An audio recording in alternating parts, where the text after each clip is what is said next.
Welcome back to another episode of Timebreaker Podcast. I'm your host, Daniel. And I'm Anthony. And it has been a minute since we last came with you with another episode for you guys. Sorry about that. Apologies.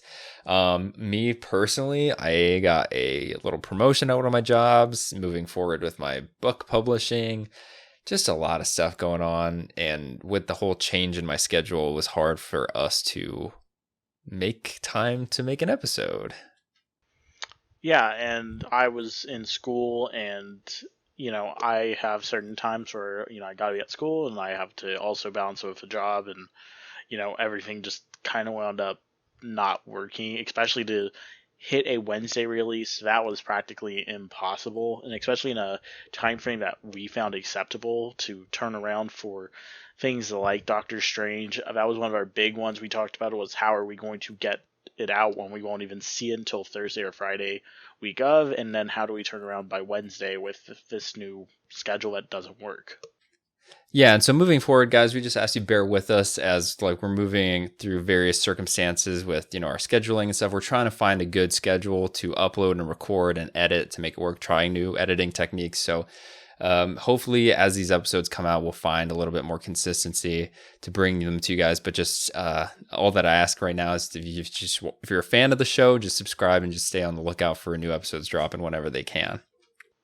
Yeah, and if you see, weirder things going on with, the way that things look, the way things sound, this is like pretty much getting uprooted from and being completely redone. So Daniel's been our editor for the last 24 episodes, and now we're trying to pretty much swap the reins over. So I'm editing these episodes to try and pretty much be able to get these to be done.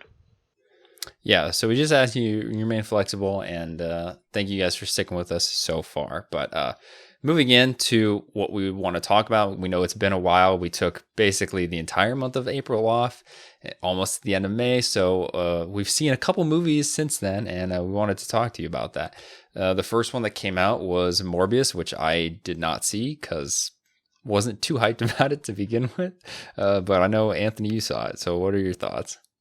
Wow, so Morbius, I hate them having to even recollect on that movie a month later, because honestly, it's not as bad as they were saying it was, but like on the level of how bad, it's not good. Like, it was enjoyable enough that I wasn't actually sitting there like mindlessly bored, but there's so many problems with the story, and there's so many just problems with it in general, that I pretty much walked away that it was like entertaining but not good. And so it sunk my confidence that Sony can make their own Spider-Verse, and it honestly made me not want Amazing Spider-Man 3 anymore, because I don't trust them. Like, that is how bad it was.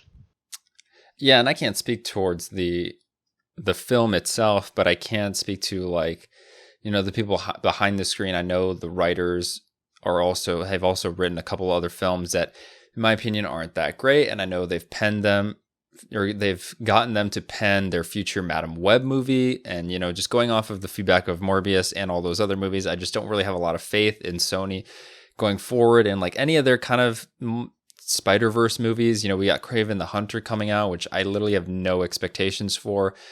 So if it's not like an animated Sony movie, or if it's not the Venom verse, because I've already committed to that franchise, I really don't have any confidence in them moving forward.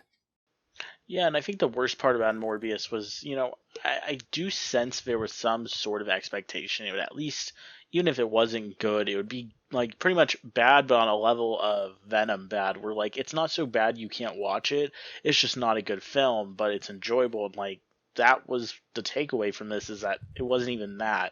It was pretty much just and like, that's pretty much putting it nicely. And it's a box office disaster. It didn't even it cracked its budget, but it's nowhere in the realm of success, especially when we're coming off of Sony just putting out Spider-Man No Way Home last December. I think really this is a big, big, big disappointment for them. And we were talking about it when it was coming out, because we were like, if Sony has expectations for a film, I feel like they get way too involved and start messing with it. Where I think the only reason why we got something like Spider-Man Into the Spider-Verse, which is pretty much made exclusively by Sony, is that they didn't have pretty much one, it didn't have a huge budget, and two, I don't think they had an expectation that it was going to, you know, be insane. They just expected that, let's just let these guys make this movie and we'll just release it. And that's what they did, and that's how we got it so good. And I believe that's the same thing they're doing with the second one. But, I feel like there's so much studio interference. The trailers do not match up with the movie. And I've been hearing, but I haven't actually been able to confirm this, but I've been seeing that the post-credit scene got completely changed because Sony being Sony. Yeah, ever since, Spider-Man 3, they've really had a huge reputation of like interfering with the director's vision and stuff. And, that's to be expected when you're working on these kind of huge franchise films, unless you're James Cameron, that, they're going to interfere with you in some regards. Even Kevin Feige and Marvel Studios does it to a certain extent, but not to the level of Sony. And it's just this contrasting viewpoints of how to make a film, which I feel like if Sony even adopted something kind of like what Warner is doing right now and kind of easing off the reins a little bit and giving these filmmakers a little bit more creative freedom, you're going to be cranking out a lot better movies. So it's just sad to see what we're in right now for the Sony movies, and it's unfortunate. But to flip it to like a brighter note, what's kind of not in a bad place right now is Sonic and Sonic 2, which I saw, you saw, and I personally had a great time with it. I hadn't seen the first one in a while, and so I think it kind of hurt it a little bit for me because I was practically sitting there the entire movie, like trying to remember exactly what happened in the first one, how the first one ended. And so I think that like put a sour note on it for me. But I also was fairly impressed with like the CG was really good, the characters looked really nice, and the ending, I wasn't, excited or anything because I'm not like a Sonic fan. I don't really know the games that well. But my theater like just lost it. They were like so crazy for that post-credit scene. Yeah, I mean, I too am not a huge Sonic fan, but I liked the first movie. And like you said, since they didn't have to remake the Sonic CGI, they had more time to, like fine tune it. So Sonic looked great, Tails looked great, Knuckles looked great. I thought Idris Elba was awesome as Knuckles, and it's a really good sequel for the first one. And I love Jim Carrey as Robotnik. He is just absolute scene stealer every time he's on screen. Yeah, I would agree with that. And yeah, it was one of the better movies I saw in April. It was probably I don't know, it's probably tied first and second with the two movies I thought were the best in April. But yeah, good solid addition. I would watch a third one. And that one didn't fail at the box office either, which is good. Yeah, so more than likely we will see a Sonic 3 moving forward, which is cool. And then another movie that we saw that we have contrasting opinions on is The Northman, which I absolutely loved. I know Anthony did not, so we'll see. We'll hear what you got to say first, and then I'll say what I have to say. So it's not necessarily this movie is bad. Like, I enjoyed it, but the level of enjoyment is like it barely meets like the minimum to be enjoyable. Like it had enough in it that you could at least walk away from it going like, I saw where A to B went. But personally, my biggest issue with the movie is like its runtime. I think it is so damn long. Like, and I don't know if maybe I was just really tired that day I went to see it, but I just was not like the opening act. If it had stayed at that pace, I would have really, really enjoyed the movie. But like the moment that opening scene is over, the pace just comes down to like not even a walk, like scraping by. I mean, I just personally believe the movie could have been something like 90 minutes, and instead it's almost 2 hours and 15. And and some of the reveals in the movie I didn't like, and by the end I wasn't rooting for either side. So I mean, I think there were just things about it I didn't like, and so it overall just made it not my top pick for April. Yeah, so I went and saw this with one of my other friends.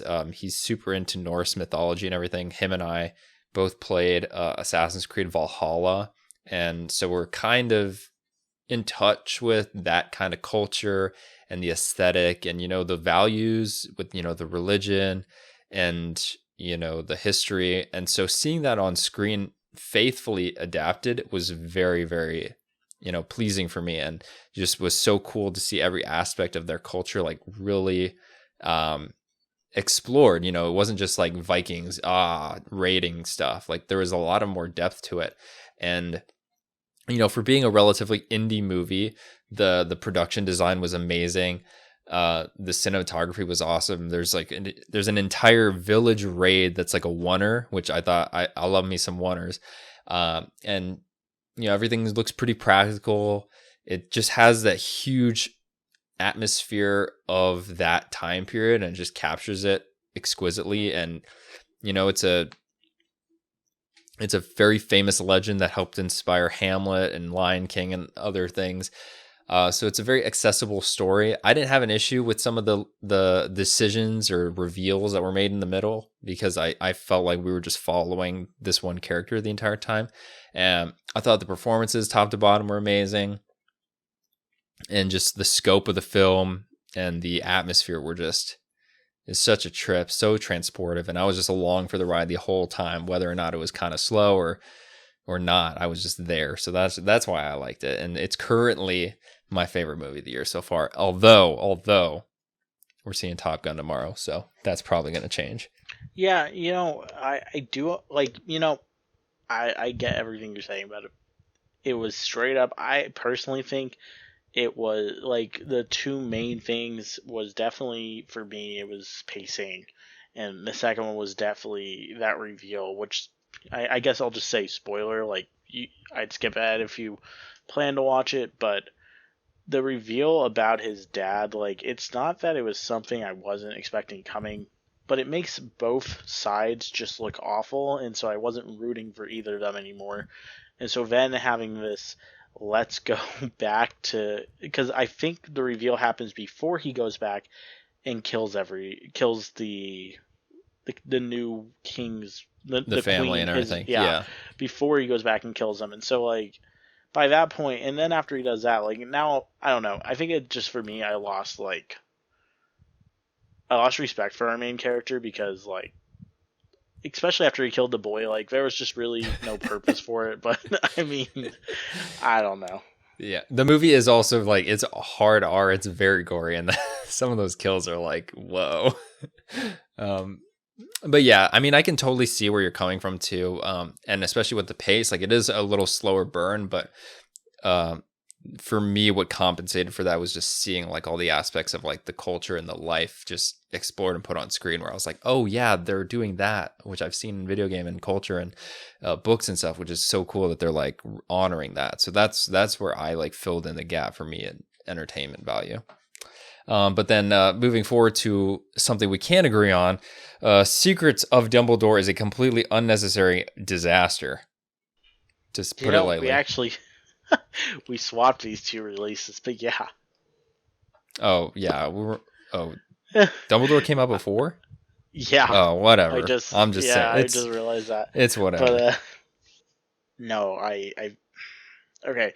So like, if I were to sum Fantastic Beasts 3 up in like a couple words, unnecessary would be one of them. 2 would be better than the second one, but the third one would just be still not as good as the first Fantastic Beasts, which still wasn't as good as the Harry Potter movies. Yeah, which still on its own, the first one is not like great. It's not like peak cinema by any means. Yeah, I mean, it's, like moving forward and getting older and, seeing all these franchises kind of blow up, I think the thing that puts the most sour taste in my mouth is finding stuff that is unnecessary. It's like a waste of my time. It's like nothing new was really gained. And I'm like, why does this exist? And that's just what I get with this movie. Like, it doesn't really add a whole lot. I pray to God that there aren't two more. I doubt it, because this movie bombed, as it should have, because that second one was monstrosity. And yeah, I don't know. The problem I have with this movie is the fact that I had zero expectations. And I mean, when I say I have zero, I had absolutely zero expectations after Crimes of Grindelwald, because I've never walked out so mad that I just like, Suicide Squad is bad. I understand they're bad movies, but I've never felt that a movie has went from point A to point A during the entire movie, and that was the entire way I felt about Crimes of Grindelwald. Like, I walked out mad because I'm like, that movie, nothing happened. There was zero progression. The story went nowhere, and I felt like I just lost 2 hours of my life. Yeah, it was like that one Clone Wars episode, but 2.5 hours. Oh, that Clone Wars episode. But yeah, like, so going into Secrets of Dumbledore, zero expectations.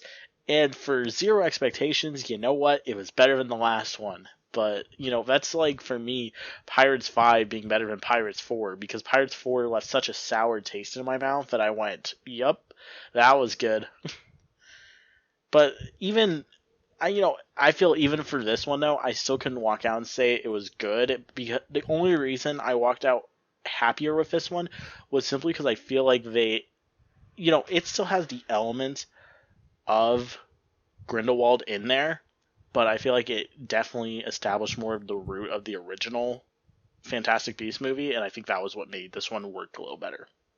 Yeah, it was. I mean, yeah, no doubt it was better than Crimes of Grindelwald, but also for me, like as a writer, I also had a lot of just story element problems with this film. This movie has no main character. It really doesn't. Like, it's not new. It's not Dumbledore. It's not Credence. It's literally nobody. You're just watching stuff happen. It's literally plot, just the movie. And then the entire movie is based off of this creature that I feel like maybe it has existed before, but like they wrote this creature and it has a purpose, and it's like the MacGuffin, the movie. And it's literally the entire plot of the entire movie is this creature. And I'm like, okay. So yeah, just a lot of writing issues for me that really soured it for me. If there's ever been a movie as jarring with an opening as this reminded me a lot of The Rise of Skywalker, and the fact that the second one ended things on such a dour note and in such a weird place. At the moment we jump into the next one, they're like, let's figure out some plot device to start this next one, because we did not set up like the beginning of this. And, the other thing that I thought was funny was, during this time, well, I guess it's not funny, but during this time, what's his name? The guy, Ezra Miller, had his police stuff going on. So I'm sitting there the whole time like, man, is he going to be in a sequel? Because, this is not looking good for this guy. Like, this is like the second or third time he's had a public, and now there's been a 4 since then, but like, he's obviously causing trouble. And then they killed him, and I went, let's go. Like, you solved your own problem. Yeah, and then on top of that, like, because the whole Johnny Depp Amber Heard thing was going on too, that's going on in the back of my mind. The fact that like Grindelwald's now Mads Mikkelsen, which, I mean, I felt like he was just being Mads Mikkelsen, classic villain. Like, I didn't feel like there was a whole lot added to it too. So it's just a lot of stuff. And like you said too, this movie did remind me a lot of Rise of Skywalker, because it tries to kind of do some damage control for the last movie, but still is just not good as a standalone movie as well. Yeah, just a lot of problems. I mean, this is like so The Lord of the Rings, one of the greatest trilogies of all time. And then imagine The Hobbit comes out, and let's just say let's say An Unexpected Journey, extended to 4 hours. All right. Oh God. So like, it is an even longer, messier movie.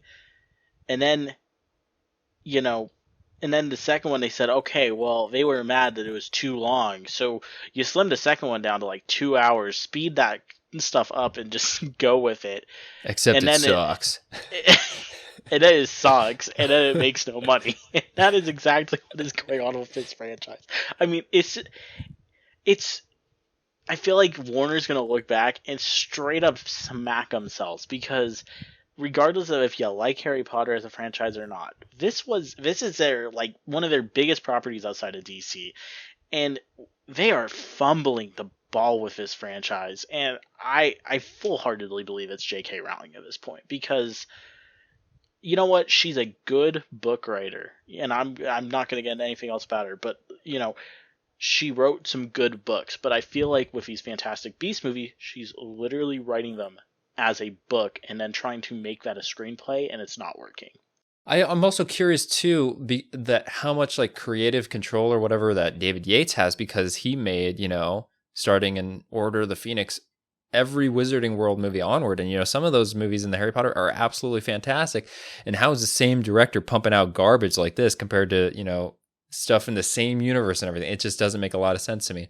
I do know that I think is it the Discovery guy who took over Warner? He's kind of putting the foot down and squad wiping a lot of stuff and making them look back and like, yo, why did we greenlight this? Why did we make these decisions? And he's really running a tight shift over there. So hopefully Warner kind of gets their act together moving forward with their properties. Yeah, and it's not that I wouldn't see a fourth one. I would probably still see a fourth one, but this idea of this being 5 movies, I rolled my eyes at it, back in 2016 when it was announced, and even after 3 of these, I cannot sit there and say let's do 2 more because one, I don't think there's enough story. I don't think there's enough story to do 5 to begin with. I think there was barely enough story to do 3. I low-key don't even think there's enough story to do a whole 4, but that's just me. I'm not sure. Like, I feel like it's so hard to even know where they want to go with this. We have to write another creature with the plot. Right. I just feel like they keep coming up with crap after crap just to fill a runtime. Yeah. It's not good, but we'll see hopefully in the near future if they plan on moving forward with this or not. I don't really care either way. But yeah, let's move on to some. Actually, I had 2 other movies I saw. Oh, okay, my bad. You did not. Yeah, go ahead. No, I'm not trying to interrupt you. Actually, I think I saw 3. I saw Ambulance, I saw The Unbearable Weight of Massive Talent, and I saw The Bad Guys. So, Ambulance, I can sum this one up. It is a Michael Bay movie. Like, yep, there's a review.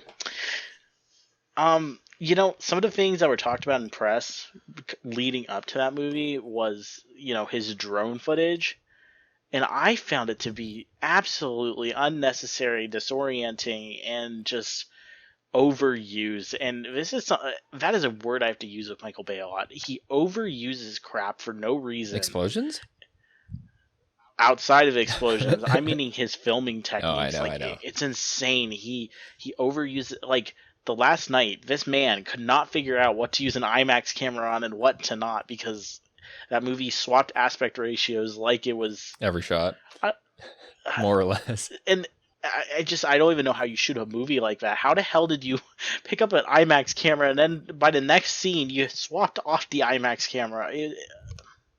But anyway, that is how I felt with the drone footage. Is that this movie swapped so many times between like in the ambulance to this really like stylized drone footage, and it's an FPV I don't know. For drone. me personally, I was not in love with the drone footage. Like, and my biggest issue with the movie was its runtime. It was like 2 hours and 15.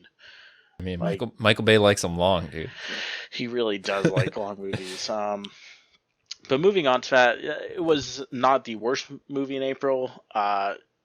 I thought Jake Gyllenhaal and everyone in it did really good acting in it. I just thought it was really long for what it was. Unbearable Weight of Massive Talent, I think, was the most underrated movie of April. That movie, I went in, and that was a fun time. That movie was fun. It was great. Pedro Pascal was great. Nicolas Cage was great. And overall, I would highly recommend that one. And then the one that really caught me off guard was The Bad Guys. I went in there because pretty much it looked bad from the trailers, and then reviews came out and said, "Nah, this is actually pretty solid." So I went by myself and went and sat down and watched it, and yeah, I mean, really good job on DreamWorks, and especially from trailers that didn't look too good. It was actually fairly enjoyable, and I enjoyed it. Is the bad guys this year's Ron's Gone Wrong? No, Ron's Gone Wrong is that was something else. Okay. I also saw a movie. It came out in March. I saw The Lost City. All right, that's what it's called. I saw that as well. Yeah, I saw it in April, so I didn't see it when it came out, but I saw that. It was good. It was a nice, fun little action rom-com. Yeah, the best part of The Lost City was Brad Pitt. That man stole the scene. Brad Pitt's got to be the king of cameos at this point, right? Deadpool 2, greatest cameo I've ever seen. Yep. It's like 2 seconds, but golden. Yeah, I mean, I walked into Lost City pretty much expecting him to be gone within 10 minutes because I'm like, yeah, we all knew it was like, going to be short. And then that post-credit scene too, like yeah, that post-credit scene was probably what? Sometimes there's just post-credit scenes that just hit so right that any flaws with the movie gone. Because that is now all I'm thinking about is the fact that they shot this, they thought about this and put it in there. Nope. Sorry. Nope. In hindsight, that was a bad post-credit scene. No, I know. Like so at, bad. At the time, though, that's what everybody was talking about. Cool. Yeah. Moving on to our big May one, the only big movie that's come out in May. Far. Wow, May has been dead. So far. Yeah, May's been really, really dead. I'm gonna leave it small, and I'm gonna let you talk about it before I talk about it. One word for Doctor Strange: minor disappointment. Yeah, it's very 50-50 for me. But before we got to see Doctor Strange, we were treated with a little gift from James Cameron right before the Avatar 2 teaser trailer came out. I should call it an announcement trailer because that's what it is. It's not a teaser trailer. Literally. Unless you have a very vague definition of teaser trailers, but it's an announcement trailer. Yeah, got to see the whole new world of Pandora and the ocean that comes with the Way of Water. You know, if you listen to the show, huge Avatar fan, huge James Cameron fan. It's my number one most anticipated movie of the year. This trailer delivered on being an announcement trailer what it had to do. It just showed us the updated visual effects, kind of showed us a little bit more of the world of Pandora, especially how we're going to be exploring the coasts, showed us some underwater stuff, which is looking fantastic. No real story beats here, aside from potentially the Colonel being an avatar himself, which I picked up. You should look into that. I thought the music was a nice homage back to what James Horner did for the original, rest his soul. And yeah, I mean, I was thoroughly satisfied. It's a beautiful looking trailer. And then I went and watched Avatar again, like right after I saw the trailer, and the VFX are like leagues, like it makes Avatar look kind of dated. You know, I think it's the fact it was called a teaser was what threw me so far off with it. It just, I don't know, it wasn't what I was expecting, and I think it's hard unless you're watching Avatar 1 to 2 back to back. I really couldn't notice, like outside the one or two water shots in the film, like everything else pretty much just looked like I had seen Avatar. And don't get me wrong, like I'm still gonna go see the Avatar remaster that they're releasing this September, and I'm still gonna see Avatar 2. Yes, sir. I mean, I didn't walk away pretty much like blown away. It was kind of like, because I've been to Walt Disney World and rode Flight of Passage they have there, and that was more or less of what this teaser reminded me of. It was because it was really just scenery. It was lots of scenery. It's a VFX reel. Yeah, pretty much. Yeah, hopefully an official trailer or whatever delivers a little bit more on like kind of the story beats to come and what we've been waiting for so long. Yeah, I would agree. Like, I need a solid trailer for this. I mean, I don't know. This is one of those movies where I'm going to see it regardless, but I would like to see something like bigger get revealed before I go see it. But I mean, really, they could just pull Star Wars, reveal nothing, and then there's still a lot of people that will go and see it.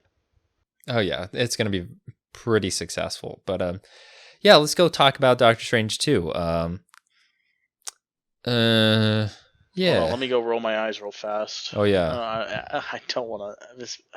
So like, out of all the movies this year that I was really hyped for, and I was really excited to do on this podcast, this was one where I was really happy we didn't have to do an hour podcast on, because it was just disappointing. Yeah, I will say, I mean, I've only seen the Spider-Man movies that Sam Raimi has done, and I love every single one of them, even Spider-Man 3.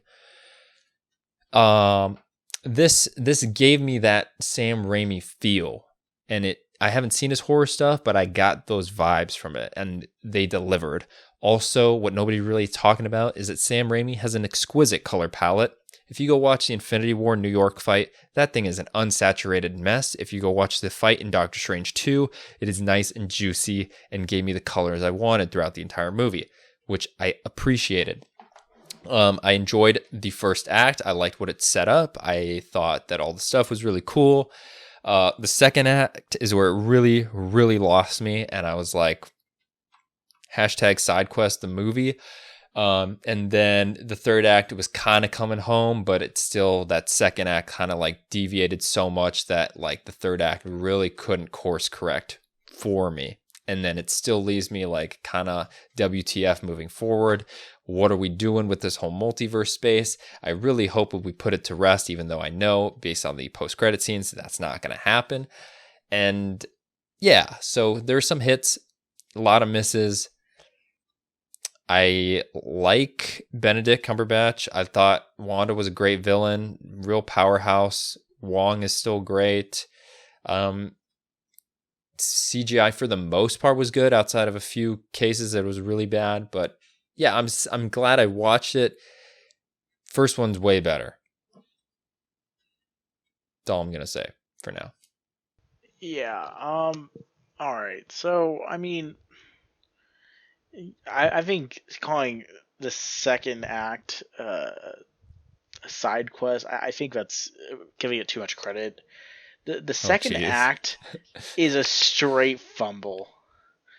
Like, the movie absolutely lost its grip in that second act. I mean, I feel the movie knew exactly what it was doing in its first act, and then it just tumbled, and it never was able to recover from it either. I personally think too much of this movie was revealed in trailers, and I think because so much was revealed in the trailers, I think it left me, because of all these other Marvel movies having revealed a lot in their trailers, but still having a lot to, give us in the final movie.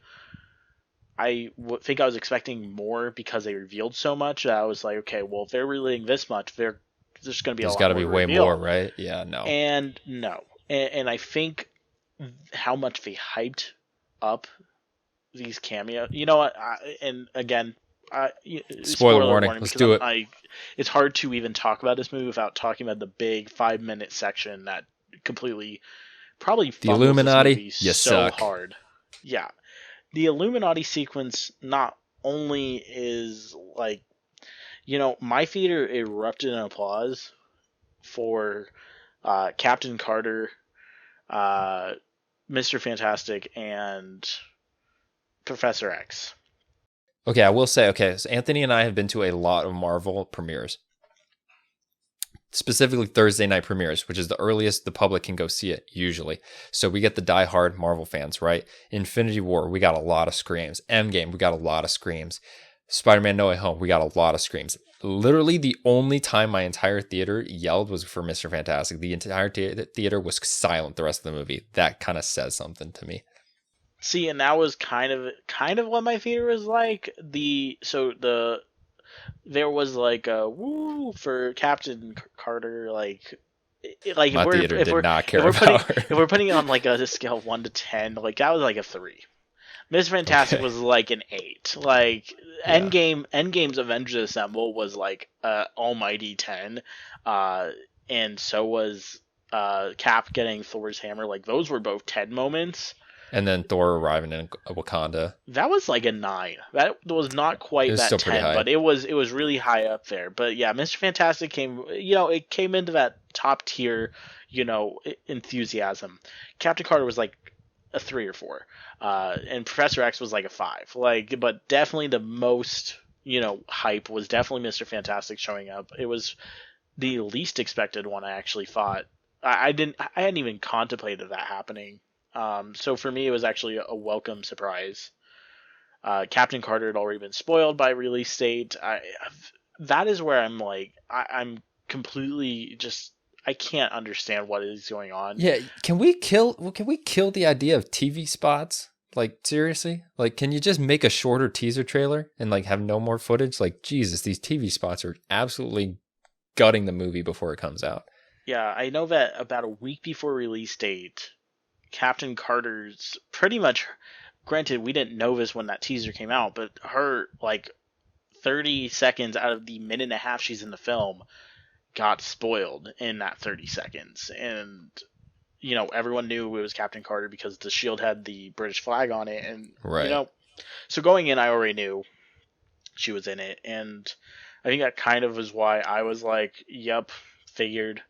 The Illuminati in general was... I've never said this about a Marvel movie, but Marvel completely, I don't know what exactly happened. I don't know if this was a COVID change that changed the story of this movie so drastically, or Spider-Man coming first. I don't know if they scrambled to get this movie together, but I've never seen them pretty much fumble this hard on something so hyped. Like, I get that you had to make Wanda look powerful, but you straight up butchered... She's dummy powerful in this movie. Yeah, you straight up... supposedly pretty much the smartest people on that earth. Which aren't that smart. Yeah, they're not that smart because they literally get killed within... I think that sequence is less than 2 minutes. That is how short that sequence is.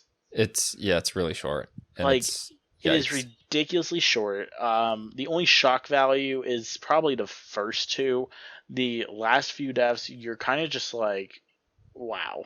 I was thoroughly shocked by how gory and gruesome the deaths were. I was like, wow, this is kind of cool. Go into. Like, I was so... It's not that I don't... I've seen stuff like this. It's not my problem. It's that this amount of violence, this level of gore and violence and blood was not my expectation for a Marvel movie.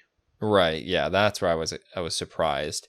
Yeah, have you seen the memes where it's like Mr. Fantastic, he's like, yeah, Black Bolt knows where your children are. Let him tell you. And then he just speaks and kills her. Like, if he was smart, he would have said that and said, if he talks, you will die. And then she's like, what mouth? Like, okay, smarty, you're an idiot. Like, I understand that they underestimated her, but there's no way they underestimated her this bad. Like, right. This is it's dumb how fast they go. Yeah, and the way she takes out Professor X, I was like, damn, you went out like that?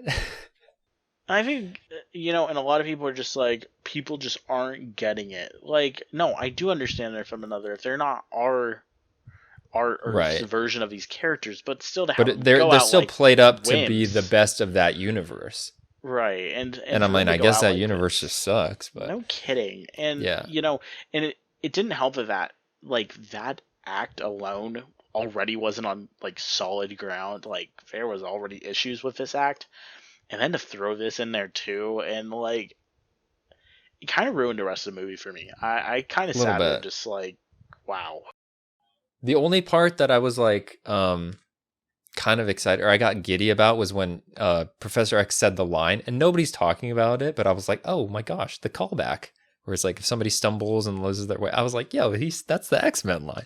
Nobody cared about that. Yeah, and I'm not sure if this is Sam. I don't think this is Sam Raimi, but I don't know. People say Eternals is bad. I think Doctor Strange is pretty bad. Eternals is way better than this. I've also seen, or I've read reports that, and I do think it was maybe scrapped together or whatever, and maybe after No Way Home success, because I know Cumberbatch went and did reshoots like exclusively. I've heard that Elizabeth Olsen's never met John Krasinski. Yeah, I'd heard that one too, and I'm like, wait, how? I mean, it's not unheard of, and I'm not No, I mean, you just, particularly shocked because with the amount of VFX, green screen and VFX they do, you can just record her and then just record them separately and put them together, which I get why they do it. Don't have to love that they do it. But yeah. And then so earlier in the podcast we talked about this creature in Fantastic Beasts being a MacGuffin and the whole plot. Okay, I'm not hating her as an actress. No hate against Xochitl Gomez, but America Chavez is the creature in question of this movie. She is the MacGuffin. The whole that she's got powers and they want her, and I felt like you could literally take her away and replace her with like a rock that if you held the rock, it could transport you to multiverses, and it'd literally be the same movie. Yeah, I'll agree with you there. I actually really liked her. Like, I thought she brought some like, I don't know, it was something you didn't get to see like Doctor Strange's character pretty much deal with in the other movies. Like, you kind of got that sense with Spider-Man. This is kind of like a very shortened version of that. So like I did like the fact that like our Strange is different than the other ones because he would rather find a way to do it without killing her. But at the same time, like, I don't know. Yeah, I mean, you're not wrong. Like, the way her ability works, you could have given a rock this ability, and the plot is still the same. We're trying to not let the rock fall into their hands. Yeah. I mean, and, I just, I think I was already starting to have issues with the plot. The moment, like, the Wanda twist was fine. Yeah, I thought that scene was like a little cleverly written. Like, that was clever written, but then she shows up and to the Camartage. Oh yeah, and that's where the movie like started to lose me. I'm like, you know what? Yeah, like right when they go like, through the portal, I'm like, oh, okay. Like, I get she wants to see her imaginary kids again, but like, you're going to kill how many people? Right, and then I think the whole excuse is, oh, it's the book that's making her do this, which I'm like, I'll give you a pass there. And then another two, I don't know if it's just because I'm a writer and I'm growing into that and I'm looking at movies more this way, but the fact that Doctor Strange kind of takes a backseat in the movie a little bit, and the main question that we get proposed to in the beginning and the opening sequence is, are you happy, Doctor Strange? I feel like that never gets addressed or resolved. And I'm like, this is what I was like, I wanted to see the payoff where he's like, yes, I'm happy. Or he's like, no, I'm not. I need this. Like, there was that thread that never got tied off for me. It was really disappointing. Yeah, I'm now like actually trying to think if it ever did get answered. I mean, there was a cool line where there was like the whole thing with Christine, and it's like, it's the I love you 3000 of this movie. It's like, I love you in every universe. It's a good line, but then nothing happens. He's like, okay, I love you, and we have something, but peace out. I'm going back to my world where she's taken. I'm forever going to be single until Charlize Theron shows up. Yeah, and a lot of people have a big issue with the post-credit scene. I thought it was great. Not the first one, but the second one. Like, the final post-credit scene, I thought that was excellent. I was so glad we got our Sam Raimi, Bruce Campbell cameo. I knew it was going to happen. I just didn't know when. And then it's like I said, the CGI for the most part is really good, except the one that really killed me was his Cyclops eye. That thing looked like an absolute Photoshop copy and paste. Didn't do feathering on it. The Dead Strange looked really nice. Like, that was a really good VFX. The zombie one? Mm-hmm. Okay, I don't know. Okay, I don't know about you, but I don't know if they wanted it to be like this or if my theater just kind of lost respect for the movie at this point. Whenever he talked, we just could not take him seriously and just laugh the entire time. Oh my gosh.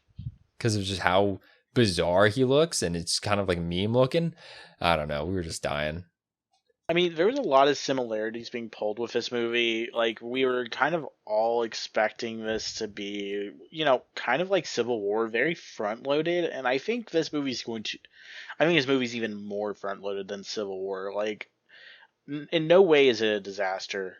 I personally do feel, though, that if it had pulled its strings correctly, I think this easily would have been $1 billion movie. Yeah, I mean, and I know we do have some little studio interference, a little bit with MCU and with Sam Raimi. I can see the Sam Raimi line through the movie, which I appreciate. But yeah, like I don't know if like these forced cameos or the Illuminati thing was added in, and it just kind of really just dragged it down. And I mean, thankfully we got Taika Waititi bringing it back in Thor: Love and Thunder, which looks to be pretty solid. But yeah, I don't know what to think about this one. Yeah, I mean, the multiverse concept as a whole isn't a bad one. I mean, Spider-Man is executed great. Spider-Man Into the Spider-Verse is executed great. I just personally feel like for hyping this up to be a multiverse movie, to have it play out the way it did, to have the Illuminati go out like that, I just it's not that I think Marvel should, I'm definitely never going to suggest. I can absolutely hate this movie. I'm never going to say I really hope they course correct the next one. I really hope they don't do anything. The man Kevin Feige has brought us some great things, and Phase 4 has just not been his stride, but maybe this is building up to something bigger and we just don't see it yet. And so honestly, the man has done so much that I will give him benefit of the doubt that this is just the way this movie had to go. Because I will never say course correct, because every time they've course corrected anything, you can, for one, tell it's course corrected, but two, I I don't like seeing course corrections. They're very obvious, and typically what they make like as a course correction is worse than what we could have gotten if they had just said, you know what, that didn't go the way it was, but we're just going to continue on. Right. Yep. Totally agree with you there. But yeah, so that's our thoughts on Doctor Strange. Looking forward, just little previews of what is to come. We got Top Gun Maverick coming out. We're gonna go see that tomorrow at the day of recording. Super hyped for that. That's, I think, my second most anticipated movie of the year. Love to see all that practical effects in use. Yeah, I'm really excited to see this one, especially considering it's been delayed and it's been advertised for so long. Like and the fact that now it's like 96% on Rotten Tomato, like I'm ready to see if it lives up to that. Yep, I'm ready, and Tom Cruise is the man. Also, we got Obi-Wan first 2 episodes coming out. I'll be staying up to watch those. Super hyped for that. Yeah, I'm not sure. So, like we said in the beginning, we're not exactly sure what the schedule is going to be. I'm not sure if we make a video between now and when it ends, we'll even talk about it. We might just wait till everything's done and over with and then really speak about it. But, that's something we'll talk about. Right. And then decent future, we got Jurassic World. Super excited for that one too. I like the first one. I like what Colin Trevorrow did. I like what he had planned for Duel of the Fates. And, it looks like we're bringing back all the old cast and looks like a nice ultimate, wrap up to the saga. Yeah, let's just hope its runtime doesn't make it stumble, because it is a very long movie for a Jurassic movie. Definitely Hey man, stealing that. more dinosaurs the better, bro. Right? It's definitely stealing that spot at the top when it comes to runtime. No, I mean I saw the IMAX preview for that last summer when F9 came out, and so based off that, Yeah. I mean I'm really excited to see this one. I really like Chris Pratt, so I'm obviously hyped to see it, because I really liked him as Owen in the first movie. He definitely helped the second movie not be as bad as it was. I mean, it was still. But, what we're talking about with course correction is that they didn't say course correct after the second one, and now we're getting this one. Right. I might not have liked the decisions they made, or even the entire movie pretty much of the second one outside the island, but hey, the repercussions of the second one is going to be hitting us smack in the face in this one. That's Right. something I'm I'm excited glad that they're doubling down on it. I'm glad to see how they react to dinosaurs being all over the place, and just full steam ahead. We're just keep on going, and I'm ready for that. We also have Lightyear coming out in June as well. I want to say we'll have an episode out by the time Thor: Love and Thunder comes out. That is definitely my hope, is that we will get an episode out between whenever this one is releasing and by then. So fingers crossed. Yeah, I mean, I'm kind of lukewarm about Lightyear. I'll go see it, but don't really know what to expect. And then super hyped for Thor: Love and Thunder. Yeah, and there's that Elvis movie coming out this summer. It looks interesting. Yeah, definitely looks interesting. It looks like kind of like an event, big film for what it is, and I'm I'm intrigued to see what that turns out to be. Yeah, like I got shown it. I've actually seen the trailer a few times now because it's getting the Morbius treatment, and it's literally getting thrown in front of every movie I'm seeing right now. But the more I see the trailer, the more I'm like, I'm actually kind of intrigued on how this movie's gonna go. Yeah, that's for sure. So yeah, that really sums up potential on the next episode. It really just, honestly, this all just depends on when we get a chance to record. And I think we're going to start seeing more of these types of videos where instead of trying to do a week by week rundown of, hey, what came out, pretty much do more of like a summary of what was the last few weeks. Maybe we'll even get a little more sophisticated in the future, get box office numbers in there again. We just knew there was a lot of information in this one because it was 2 months of backup. Right. So hopefully the next one can be a little more, personal and back to a more familiar way we do things. Right. And just thank you again, guys, for sticking with us. Hope you guys enjoyed. Make sure you guys stay subscribed, ring the notification bell so you guys know when we got these new episodes dropping, because they won't be as consistent as they used to be. But again, hope you guys enjoyed. Thank you guys so much for sticking with us, and we'll see you on the next one. Yeah, see you. Thanks for listening to this week's episode of Timebreaker Podcast. If you did enjoy it, please be sure to drop a like and subscribe, and make sure to ring that notification bell for new episodes every Wednesday. See you next week.